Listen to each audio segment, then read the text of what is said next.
tous, merci de me faire participer à vos travaux et tous mes vœux de réussite pour ce colloque sur la résilience en action.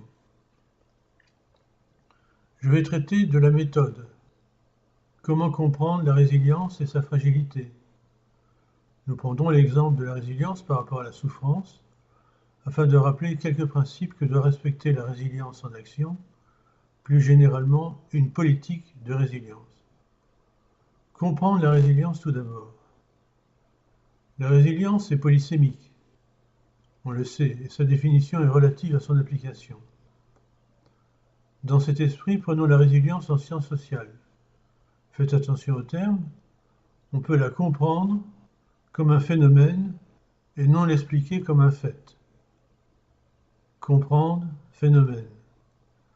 La résilience est un phénomène, ce phénomène est humain et met en relation des personnes responsables. Nous sommes en pleine phénoménologie. Nous traitons de personnes totales et vulnérables. La nature humaine se traduit par le ressenti. Ressenti par exemple de la pauvreté, ressenti de résilience. Le ressenti est différent de la mesure objective. Par exemple, la température extérieure est affichée en mesure objective et indiquée en ressenti par chaque personne. Cette considération s'inscrit dans l'anthropologie, comme question sur la nature humaine, qui suis-je, que suis-je? Ma réponse à cette question est importante du point de vue de la résilience humaine, où la dimension psychologique est très importante. Quel est le degré d'oubli ou de pardon qui conditionne la résilience après une guerre? Pour prendre l'exemple français, l'évocation permanente des dernières guerres mondiales et des résistances ou de la collaboration avec l'ennemi est toujours présente dans les médias, notamment dans le cinéma et la télévision. Donc nous sommes en présence d'un inconscient collectif qui navigue entre l'évocation et l'oubli. Nous avons montré avec Mama Ouattara, Jean-Marcel Coffy et Jean-Luc Dubois comment modéliser dans un second temps l'équilibre entre l'évocation obsessionnelle et l'oubli irresponsable. En définitive, la phénoménologie recentre l'économie sur la personne et ses expériences de vie. Elle amène à comprendre un fait social, sans faire intervenir immédiatement la théorie abstraite et ses modèles. Ainsi, les transferts entre vivants seront compris dans le système communautaire, avant de faire appel à une théorie sophistiquée de l'assurance. Ces représentations collectives sous la forme de pression communautaire modifient l'explication usuelle dans de nombreux secteurs de l'économie. La phénoménologie économique se situe entre le positivisme, qui refuse l'emploi immédiat d'une modélisation, et le déductivisme qui privilégie l'abstraction immédiate.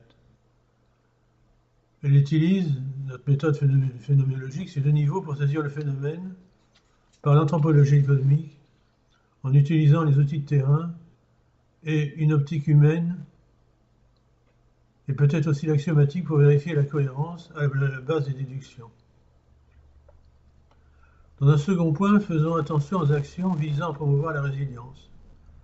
Boris Cyrulnik et Jean-Marcel Coffy insistent sur le rôle de l'environnement social sur la résilience, par exemple, de l'affection accordée aux enfants.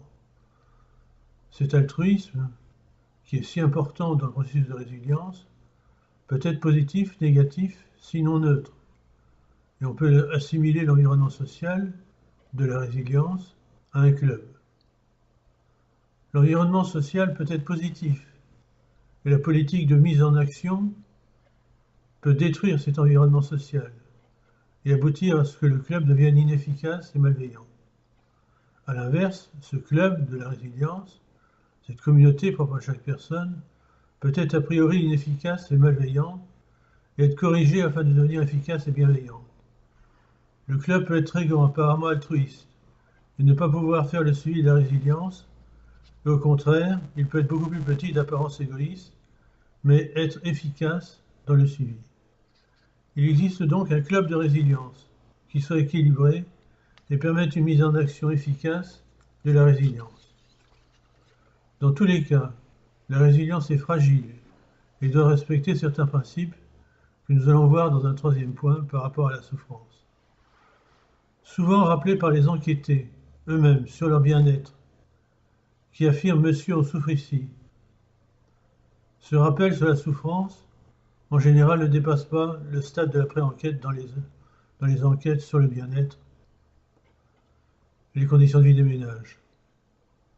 Le processus de la souffrance n'exige pas un choc initial. Il diffère de la douleur qui est locale. La souffrance ne peut être comprise que par la personne totale qui la ressent. Donc la souffrance concerne la personne en tant qu'homme total, particulièrement dans sa dimension mentale. De ce fait, la diminution de la souffrance est un objectif prioritaire, bien avant l'amélioration du bien-être.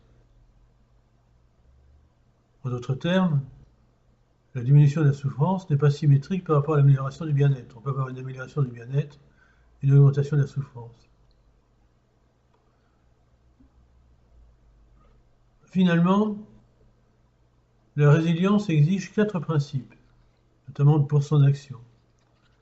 Premier principe, le principe d'une éthique statistique, qui respecte l'enquêté et ne soit pas uniquement au service de la recherche, mais au service immédiat des personnes enquêtées et concernées. Deuxième principe, un principe de précaution humain et social, afin de permettre la résilience, c'est-à-dire le sursaut au-delà de la souffrance. Ce principe est très connu, il est appliqué en écologie sur l'environnement naturel, mais absolument pas pour l'homme et la personne. Troisième principe, c'est un principe particulièrement ravageur, l'interdiction d'augmenter la souffrance d'un seul individu. Personne n'est autorisé à augmenter la souffrance d'une autre personne. Encore faut-il admettre ces principes. Par exemple, ce principe de la non-augmentation de la souffrance est actuellement contredit par l'évolution du Code du travail. Il apparaît tout à fait naturel de mettre au chômage un travailleur si cela permet d'en embaucher 3.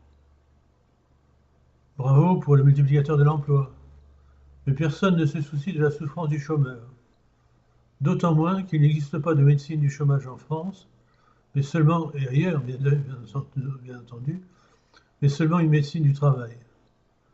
En cas de maladie grave du chômeur, sinon de son décès suite à un licenciement économique, la responsabilité de ce crime, qu'on appellera crime économique, doit être évaluée dans une procédure pénale. La procédure pénale traite des atteintes aux personnes. Elle permettrait de compléter les actions prévues dans le droit du travail. Ceci nous amène au principe numéro 4, le quatrième principe. Les décisions concernant les personnes sont assimilables en termes de crime économique. Crime qui concerne non seulement les principaux décideurs, mais aussi les personnes concernées indirectement et à des degrés plus faibles. Ce principe du crime économique n'existe pas, alors qu'il existe là aussi en écologie à propos de l'environnement. On parlera de crime écologique, mais il n'est pas question pour le moment de crime économique. Conclusion. La résilience est particulière en sciences sociales, plus particulièrement dans le cas d'une résilience post-crise ou post-guerre. Dans le cas de l'oubli, elle implique non un individu, mais une personne totale, et plus généralement la conscience collective. Il existe ainsi une communauté, à propos de la résilience, sinon un club optimal afin de réussir la résilience. L'enjeu, dans ce que nous appellerons désormais l'économie de la résilience, devient d'accepter la dimension psychologique, dimension que les économistes refusent obstinément. Alors, oubliez que je viens de vous montrer ce que je viens de vous montrer si un jour vous voulez faire carrière dans la science économique. Ce tabou vis-à-vis de Freud, notamment, règne sur le village des économistes. Et en cas de non-observance de votre part provoquera votre courte maladie en tant qu'intellectuel. Ceci montre que le coût de la compréhension de la résilience est décidément trop élevé. Ceci m'amène à rester là pour ne pas vous perturber plus longtemps. Merci de votre attention et surtout, bon colloque. Merci.